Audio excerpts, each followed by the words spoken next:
Nos outros dois vídeos que fizemos sobre a procrastinação estruturada do John Perry, nós citamos no primeiro vídeo o que é, né, aquele organizador horizontal, qual é a diferença dele para o vertical, e qual é a metodologia de você criar uma organização, uma procrastinação estruturada para você, como procrastinador, conseguir ser produtivo ou ser mais produtivo. Mas ficou faltando a gente comentar que a procrastinação ela também tem uma raiz no perfeccionismo. Então tem uma relação entre a pessoa ser perfeccionista e ela procrastinar. Que relação é essa, Pedro Cortar? Olha que curioso, Rodrigo. O procrastinador, ele não sente que ele é um perfeccionista. A gente olha pessoas igual a Pamela, igual o Léo, a gente acha que eles são perfeccionistas, porque eles estão sempre ali cuidadosos e tal. Só que nós, como nós nunca fizemos nada com perfeição, a gente entende que nós não somos perfeccionistas. Mas uma das principais causas de procrastinação é esse perfeccionismo que está lá no fundo da sua mente aí, ó, te atrapalhando a realizar as coisas. Aí essa daí você fez para mim, né? Sabe que eu tô aqui no Kant, querendo que fique lindo, perfeito, Exatamente. e aí não tô acabando o Exatamente. episódio, você me mandou essa Eu daí. cuspo 3 roteiros a cada um roteiro do Rodrigo, mas em compensação, a audiência dos roteiros do Rodrigo é o triplo da minha, então ele tá bem aí nessa figura. E aí, qual que é o problema do perfeccionismo? A fantasia de alcançar essa perfeição impede a ação, ou pelo menos dificulta a ação, atrasa a ação, criando esse ciclo do adiamento. Então, o roteiro nunca está bom, nunca pode ser gravado porque nunca está perfeito. Eu preciso ler mais um negocinho para adicionar, porque eu preciso achar o exemplo certo para explicar. Então, esse ciclo do perfeccionismo atrasa e atrapalha a produtividade. Fantasias de perfeição são cenários hipotéticos imaginados onde você se visualiza realizando uma tarefa num nível de excelência tão alto que supera todas as expectativas suas e dos outros. Lá no caso do mestrado lá que deu errado, Rodrigo, além da pandemia que contribuiu, as mortes e coisa e tal, uma coisa que me atrapalhou muito é que os outros ex-orientandos do meu orientador eram excelentes, entre eles o Luizão, nosso amigo, que o trabalho do cara é um negócio assim de gênio, e aí se comparando com o trabalho de uma pessoa assim, você fica travado, que você vê seu trabalho e você fala, meu Deus, eu sou um merda. Inclusive uma coisa que me ajudava, às vezes, era olhar os erros de ortografia do Fagner e a sua dissertação de merda. Aí eu li a sua e a do Fagner e falava, não, Falava, pô, ele eles conseguiu. conseguiram. Só que o Exatamente. Luiz era tão excelente que era um trave muito grande. É isso que é uma fantasia. Fica a dica aí. Isso que é uma Fica a dica fantasia. aí, você tem que procurar a média. Você tá na média, ou melhor que a média, tá ótimo. Então, assim, na média, tá de boa. O Exato. problema é quando você tem como critério o melhor e você quer ser quer se comparar a ele. Aí que o bicho pega, né? Então, essas fantasias elas não são alimentadas por essa autocrítica severa demais, que acha que pode evitar qualquer falha ou qualquer imperfeição do seu trabalho, do seu texto, da sua atividade. E isso impede você de progredir. Ou seja, em vez de começar a tarefa, continuar a tarefa de maneira prática, vamos fazer, vamos realizar, ele começa a se perder nesse labirinto de pensamentos em como ele vai realizar ela de maneira perfeita. Então, para poder escrever sobre isso aqui, eu primeiro preciso estudar Spinoza, eu preciso estudar alemão, eu preciso fazer isso, fazer aquilo. E todo esse labirinto, paradoxalmente, enquanto você está pensando em como realizar ela de maneira perfeita, você é impedido por você mesmo de dar início, ou melhor dizendo, né, de concluir a tarefa que você quer. Então, ao tentar realizar ela com perfeição, você não realiza. Por exemplo, vários momentos o Pedro coloca aqui no roteiro para eu falar da Sabiá e eu não tenho criatividade, porque naquele momento eu olho e falo, pô, não vou fazer um negócio maneiro sobre a Sabiá.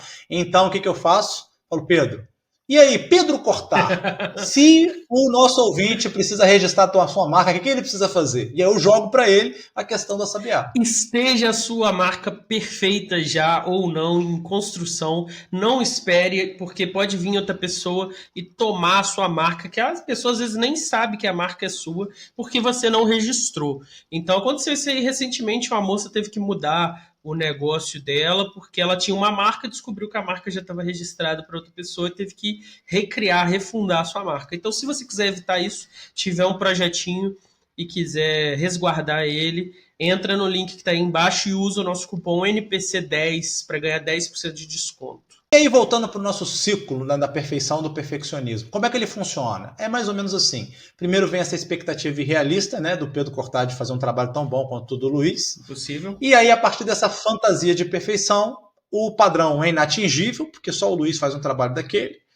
E aí, o medo de não alcançar o trabalho impossível de alcançar paralisa você. Aí esse medo de enfrentar críticas externas ou críticas internas mesmo, seu próprio pensamento lendo suas coisas ou as coisas que você está fazendo, impede que você comece ou continue a tarefa, e é nesse cenário que a procrastinação se infiltra.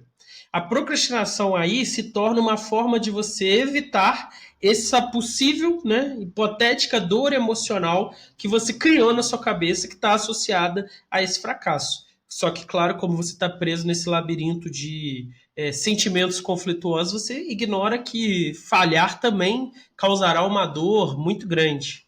E isso explica por que que eu tô com vontade de ir ali pegar o, sei lá, o sexto livro que eu tô lendo ao mesmo tempo e não termino nenhum. Pelo fracasso de não terminar um livro. E aí, para não terminar um livro, eu vou lá e pego o próximo livro, porque aí pelo menos eu tenho um Polêmico. prazerzinho, eu não tenho compromisso de terminar ele. Só quero bater o olho, passar o olho nele, e é isso aí. Então você evita as importantes justamente por causa dessa questão de se cobrar terminar a importante. Exatamente. Então, essa ilusão de produtividade evita que você pense no fracasso. Então, agora eu vou ter que voltar um passo para trás e ler o livro que o cachorro destruiu sobre os românticos. Aí, agora eu vou voltar um passo para trás e vou ler sobre Spinoza. Então, você tem a sensação que você está fazendo algo, mas você está, na verdade, indo para o caminho oposto, está indo para longe da realização da sua tarefa. E isso te dá essa ilusão de produtividade, tira sua culpa, mas uma hora a água bate na bunda, o prazo começa a apertar e a pressão começa a aumentar em cima de você. E aí, no desespero total, a pessoa entra em pânico, faz a tarefa de qualquer maneira, faz uma tarefa merda, e aí olha para a tarefa merda e corrobora a profecia Uhum. autocumprida de que você não faz nada direito. Então, o ciclo da procrastinação se perpetua porque, de novo, você reforçou a ideia de que realmente não adianta você pegar para fazer porque não ia ficar bom o suficiente. Então, de alguma maneira, você está retroalimentando esse ciclo, esse pânico, essa ideia de perfeição inalcançável. Só que o que ajudou ela a fazer a tarefa não foi o prazo se apertando, mas o pensamento dela que mudou. Então, a crença que você tinha que fazer algo perfeito, ela deu lugar a uma nova crença. Beleza, estourando o prazo, eu preciso entregar alguma coisa, eu preciso terminar isso daqui. Então, olha só, mudou. Eu não preciso fazer isso daqui perfeito. Eu preciso fazer isso daqui. Ou seja, feito é melhor do que perfeito. Essa noção que entra na sua mente só lá nos últimos minutos, porque a água começa a bater na bunda, ela é libertadora, porque agora você está solto. Você pode simplesmente fazer, porque você já não precisa mais ser perfeito.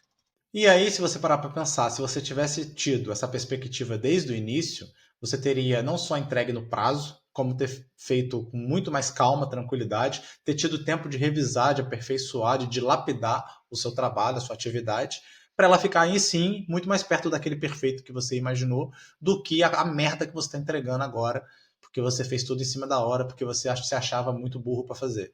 E próximo do perfeito, não, Rodrigo. Próximo do bom. Por quê? Porque perfeito é impossível. O próprio Luiz, que nós aqui olhando de fora achamos um gênio nessa área da filosofia, ele olha para os trabalhos dele antigos e fala: Nossa, aquilo lá é um lixo. Ele, se tivesse oportunidade, tempo infinito, ele revisaria os trabalhos infinitamente. Mas ele precisa entregar. Isso é mais importante do que essa revisão infinita. Se você ficar preso nessa revisão infinita, procurando a perfeição, você não vai ser diferente do procrastinador. Então, Pedro, responde para a galera a pergunta que está aí latente nesse texto. Como que eu faço para realizar, reduzir, né, esse tumulto emocional e conseguir realizar minhas tarefas de maneira mais eficiente, evitando procrastinar e evitando essa pressão do perfeccionismo? A solução proposta pelo John Perry é uma coisa que ele chama de triagem de tarefas. O que é uma triagem, Rodrigo? Dá um exemplo aí para o ouvinte. Triagem é quando você chega lá na UPA para ser atendido, você passa lá na triagem da UPA e ela olha para você, você fala o que você está sentindo e ela vai categorizar você num dos 3 ou 4 níveis diferentes de urgência.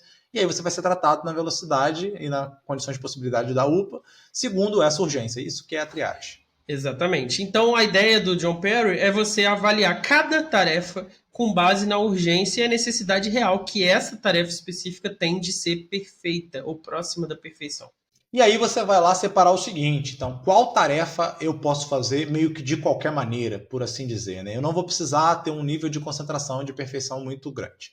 Você vai selecionar essa, vai criar uma lista dessas tarefas, e as tarefas que não, essas aqui eu vou precisar me empenhar, eu vou precisar revisar, eu vou precisar de uma dedicação de tempo e de trabalho muito maior. Então, a dissertação de mestrado, um relatório final de uma empresa, eles exigem um grau maior de perfeição do que um e-mail para o RH ou o trabalho que o aluno faz por semestre. Só que não são só tarefas distintas. Veja só, dentro de uma tarefa que exige um grau maior de perfeição, eu posso ter tarefas que exigem graus menores. Então, por exemplo, a primeira versão de um capítulo da dissertação, ela não precisa ser perfeita. E esse que é o erro que o perfeccionista, procrastinador comete. Ele pensa na perfeição que a dissertação pronta, depois de 2 anos, tem que ter, depois que ela foi qualificada, depois da defesa final, depois que você revisou o que os professores doutores avaliaram, ele pensa nessa perfeição aqui, no capítulo que ele está escrevendo a primeira versão.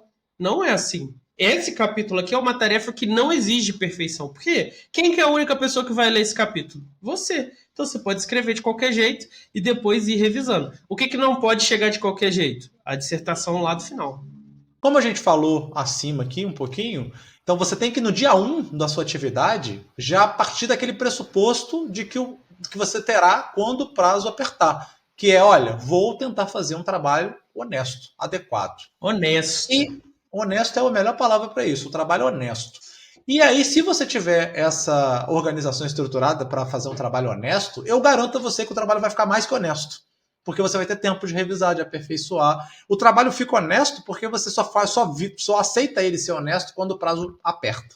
E esse trabalho adequado que o Rodrigo falou, muitas vezes, ele é mais do que o suficiente para você qualificar, para você terminar uma dissertação de mestrado, para você passar num concurso, para você ser promovido no seu trabalho, para você ser um excelente professor. E aí, esse outro lado da moeda, o perfeito que nunca vai se realizar, ele não serve para nada. Porque você não qualifica com ele, você não termina seu mestrado com ele, você não forma com ele, você não é promovido na empresa com ele. Então eu fiz uma pós-inha nesse meio tempo no segundo ciclo do mestrado, que eu fui com essa atitude. Achei excelente a pesquisa final da minha pós-inha de gestão pública? Não, mas ela terminou, né, Rodrigo? Ela está concluída. Sabe o que está faltando para eu poder pegar minha promoção? A UFMG deixar de ser procrastinadora e me enviar o meu diploma. Mas eu enviei o trabalho, ele não ficou lá grandes coisas, não recebeu nota 10, mas o trabalho está pronto, a pós foi concluída, vou ganhar minha promoçãozinha, e esse é o pensamento, que a perfeição, ela não acontece. O estado aí é o estado da procrastinação burocrática. Aí que é o que o outra Estado questão. pratica com a gente também o tempo todo. Então, por outro exemplo, quando eu faço meus textinhos aqui, eu tenho um problema sério nos meus textos, que é o quê? O Pedro falou que ele fica bom, a audiência gosta, mas assim, ele fica duro, ele fica um texto muito teórico. E aí, por que eu posso fazer um texto muito teórico? Porque eu sei que o Pedro vai balançar esses bracinhos dele e vai conseguir explicar as coisas mais difíceis de um termos mais tranquilos. E eu não preciso me preocupar com isso. Eu deixo meu texto ali duro, que o Pedro vai ler e vai ficar louco, balançando os bracinhos. Você já viu que eles ficam balançando os bracinhos? E vai rolar um negócio mais didático. A ideia toda aqui do trabalho adequado é que nós somos mais capazes de ver que tá uma merda quando estiver feito do que de acertar de primeira. E isso é uma intuição que a gente esquece quando a gente está fazendo essas tarefas que podem gerar procrastinação, quando a gente está focado nessa perfeição. Então, o Rodrigo vai focar nisso, mas eu vou ler. Se tiver uma merda, eu vou falar, sempre falo, isso aqui tá uma bosta. Vou reler aqui, vou reescrever, vou fazer. E essas tarefas todas, né? No trabalho a gente nunca está sozinho, tem um colega de trabalho. No caso de pós-graduação, tem o orientador. Então sempre tem alguém para olhar, né? Um amigo que você pode mandar para essa pessoa. Você pode dar uma guardada, né? Terminar um capítulo, terminar um relatório, guardar numa gavetinha, esperar uns dias voltar. Porque nós, naturalmente, temos uma capacidade excepcional de criticar os outros ou a nós mesmos. Então use isso a seu favor. Faça uma cagada, faça uma diarreia mole e depois olhe para ela e fale, não, isso aqui tá errado, eu preciso dá para aproveitar esse parágrafo, tem que melhorar esse parágrafo. E aí qual que é o ponto aqui? É que você agir, você fazer, que é o que o Pedro está falando, ela mesmo que seja imperfeita, mesmo que você olhe para ela e ache horrível, ela quebra o ciclo da procrastinação, porque a procrastinação é o ato de não fazer. Então uma vez que você começou, você criou a primeira, você inicia esse ciclo do progresso, né? De você, beleza, eu fiz, ficou horrível, então agora eu vou corrigir. E aí mais uma ação tá acontecendo. Pô, eu corrigi, melhorou um pouquinho. Eu podia adicionar aquela ideia que eu li naquele livro, aí mais um parágrafo surge. E por aí esse ciclo, né, a procrastinação, ela começa a enfrentar esse perfeccionismo e você começa a desenvolver, a estruturar essa procrastinação em direção a você executar a tarefa. Então, entendendo essa relação nociva entre perfeccionismo e procrastinação, você consegue usar a triagem, quebrar o ciclo e se tornar uma pessoa eficaz e que tem um desempenho satisfatório. Olha que palavra gostosa. Satisfatório, medíocre, nada de perfeição. Por quê? Perfeito é melhor do que perfeito. Mais um salve aí para os nossos apoiadores. Dorival podia mandar mensagem pra gente, né, Pedro? Os outros Dorival, apoia em apoiadores a gente silêncio. conhece. Apoia em silêncio, né? Um apoio. Como é que é aquele negócio lá que a gente viu no DILIP? Você tem que fazer o bem sem fazer Exato. estardalhaço. Então, o Exatamente. É Dorival é o um cara que faz o bem sem apoio estardalhaço. lacônico. Eu Apoio achava que lacônico. o Dorival era o seu tio Dorival, não é Eu não não? tenho um tio chamado Dorival, meu tio chamava Norival e ele é falecido. Se ele tá apoiando, não precisa copiar. Do além, ia Caraca, ser loucura. eu ouvi esses dias você falando que o tio Dorival jogou o bebê, falou que você, como é que era? O tio Dorival falou que Jogo. que a sua mãe jogou Não, fora o bebê que e eu ficou com a sou. placenta. Jogou. Isso, eu sou era placenta. Ficou. Isso era um Não é clássico do time Dorival, Norival. é, É é Norival, com Norival. N. Olha só. Isso, É porque isso. esse programa que você falou isso, os microfones eram muito ruins. Aí Deve apareceu o ser. Dorival. O que mudou, porque o Dorival tá apoiando a gente pôde comprar microfones melhores. Mas eu quero falar de um outro apoio também, que é o apoio do Frederico Krepp, que não nos apoia do ponto de vista efetivo financeiro, mas tá fazendo agora livezinha falando o nosso nome, videozinho, Ah, é mandando verdade. indicar a gente, depois de muita Verdade. pressão social, né? Pressão de filia, da amizade. Rolou aí, então quero mandar um salve para Frederico Krepp. Se você segue Será não precisa copiar, que tem que seguir o se- Frederico Krepp também. será que tem algum crepper assistindo a gente agora? Vamos ouvir aí nos comentários. Se você, igual o Fred, está duro, mas quer apoiar ou não precisa copiar, também se inscreve, curte o vídeo e compartilha, certo? Rodrigão, você que não conhecia o conceito de procrastinação estruturada, você que por anos luta como eu para enfrentar os joguinhos, a deitadinha no sofá, o carinho no Quixote e que convive com uma verticalista que te oprime, te mandando arrumar uma agenda e um planejamento. Você não tinha lido Nossa, esse livro, eu exato. te disse para não ler. Eu te disse para aguardar que ia vir o roteiro e você ia conhecer essa nova forma de enxergar as coisas, esses novos métodos aqui no nosso programa. O que, que você me diz? Você está liberto da culpa? Você é agora um homem feliz e eficiente? Eu já era meio que liberto da culpa, né? Porque eu cago mesmo com o que as É, pessoas pensam nesse aspecto. Mas eu agora eu achei a minha camisa para vestir. Igual você achou os liberais sociais e agora se sente um liberal orgulhoso, né? É igual a gente escutou o episódio do Johnny sobre o Getúlio, agora é um getulista orgulhoso. Agora eu sou um procrastinador orgulhoso, porque eu descobri que é só um jeito de ser, que é tão possível ser organizado quanto os verticais, só a metodologia que tem que ser diferente, e que eu é, posso ser uma pessoa produtiva mesmo tendo esse germe caótico que pode se tornar em um germe de bom. produção e de criatividade. Então, nesse aspecto, foi maneiro, gostei. E você, né, Pedro Cortar, me critica aí, que eu só quero falar de economia, que eu fico focado numa parada. Já é o segundo episódio do John Perry em menos de 2 meses. E eu vi aqui, ó, fui olhar o vídeo, né, o livro para comprar, e é lá, ó, autoajuda da Amazon, sessão de autoajuda. Tá de brincadeira um negócio desse, né? E depois é Não a tô, não economia que é tô. o problema da filosofia. Olha só, de fato, a autoajuda tem dessas coisas. Tem picareta, tem coach picareta, mas tem livros de autoajuda que não são nada além de pegar uma filosofia e reciclar. Por exemplo, minha ex, né, que já falamos aqui dela, que é apoiadora do Não Precisa Aquela que Copiar, não deve ser nomeada, só no aquela que não apoio que a deve gente ser nomeia. nomeada. Exatamente. Ela me deu de aniversário certa vez o Sutil Arte de Ligar o Foda-se. E aí ela achou que eu não ia ler, que ela comprou 2 livros. Um ela botou em cima e o outro ela botou no fundo falso da caixa. Aí eu peguei e li, 2 dias fiquei lendo o livro, só de sacanagem, né? Porque, como você sabe, eu truco sempre.